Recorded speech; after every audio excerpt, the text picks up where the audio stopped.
Bugun sizlar bilan bizni bir eshituvchi yigitimizni iltimoslariga ko'ra suhbatga chaqiryapman. Ularni hikoyalari bilan bo'lishmoqchiman. Chunki bu juda ham katta muammo. Juda ko'p oilalarda uchrayotgan, juda ko'p juftliklarda, ayol va erkak munosabatlarida bo'lishi mumkin bo'lgan holat va bu narsadan kimga dodlarini aytishni bilmay, kimga dardlarini aytishni bilmasdan bizga murojaat qildilar. Iltimos opa, shu mavzuni ko'tarib chiqing.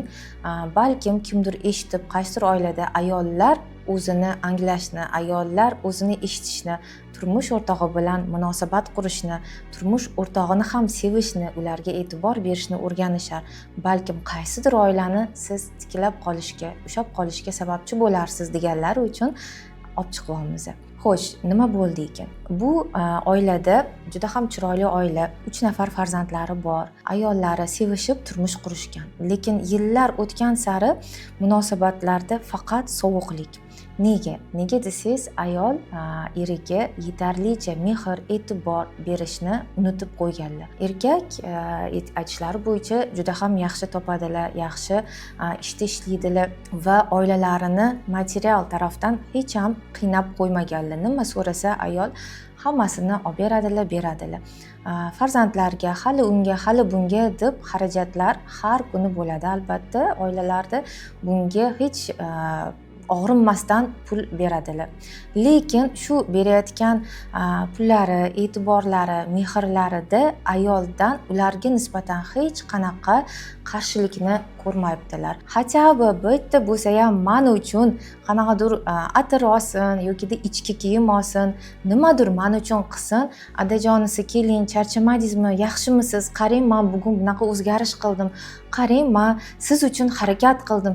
Bolalarni uxlatib, siz uchun o'zimizni qahva tayyorladim yoki choy tayyorladim. Keling, birga o'tirib, ikkalamiz vaqt ajrataylik, o'zimizga o'tiramiz degan so'zlarini orziqib kutarkanlar. Lekin ayollari o'zlariga qaramasdan semirishda davom etib va aytadilarki, ular 50 yoshli ayollardan ayolim yoshi katta ko'rinadigan darajaga kelib qolgan deb. Va albatta bu erkakda mehr, muhabbat, oilada energiya almashinuvi to'g'ri bo'lmaganidan keyin boshqa tashqaridagi ko'chadagi ayollarga qiziqish, ulardan mehr olish xohishi paydo bo'lgan. Ular aytayaptilarki, men ayolimga hech ham xiyonat qilishni xohlamayman.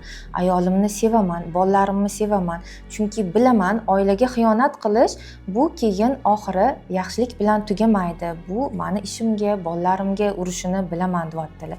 Shunchalik iymonli, insofli erkak, lekin ayollariga shu gapni yetkazib bera olmayaptilar. Biza aytdik, gaplashing, ayting ochiqchasiga, menga shu narsalar kerak, menga seni e'tiboring kerak, o'zingga qarashing kerak, men uchun nimadir qilishing kerak deb ayting. Siz foydasi yo'q, ishoning, foydasi yo'q. Necha marta aytganman, meni eshitmaydi, harakat ham qilmaydi, qulog'iga tutmaydi ham. O'ylaydiki, men uni har doim shunaqa qo'llab-quvvatlayman, yaxshi ko'raman, nima qilsa ham deb o'ylaydi. Lekin bunday narsalar mana energiya almashinuvi vaqtida to'g'ri bo'lmasa, ya'ni qars ikki qo'ldan chiqmasa, bir taraf уже so'lishni va energiyasiz qolishni boshlaydi. Shuning uchun bu videoni olib chiqishimizdan maqsadimiz, qizlarjonlar, ayollar, hurmatli ayollarimiz, agarda shuni ko'rayotgan bo'lsanglar, turmushingizda sovuqlik paydo bo'lgan bo'lsa, eringiz uyga kelganlarida tushkun kayfiyatda yoki gaplashgilari kelmaydigan holatda bo'lsa, ular bilan gaplashishni o'rganing. Dardlarini eshiting, ular bilan birinchi o'rinda do'stlashing. Chunki turmushda shahvat so'nishi mumkin, turmushda jinsiy aloqa bo'lmaydigan vaqtlar ham bo'lishi mumkin. Lekin sizni o'rtadagi do'stligingiz, bir-biringizga bo'lgan munosabatingiz, iliqligingiz, bir-biringizga bo'lgan hurmatingiz hech qachon so'nmaydi.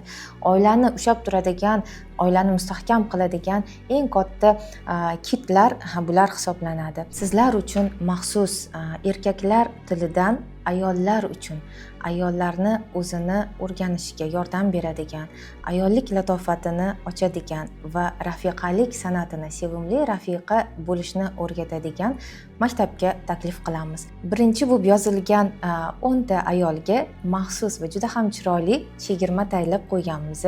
Albatta o'zingizni daniylaringizni yozib qoldiring va sizga biz aloqaga chiqamiz. Ayollarda nega jinsiy aloqaga bo'lgan xohish so'nib qoladi va nima uchun ayollar tanasini eshitishni unutib qo'yishadi va ayollarning ichki ovozini qanday qilib qayta uyg'otish mumkin?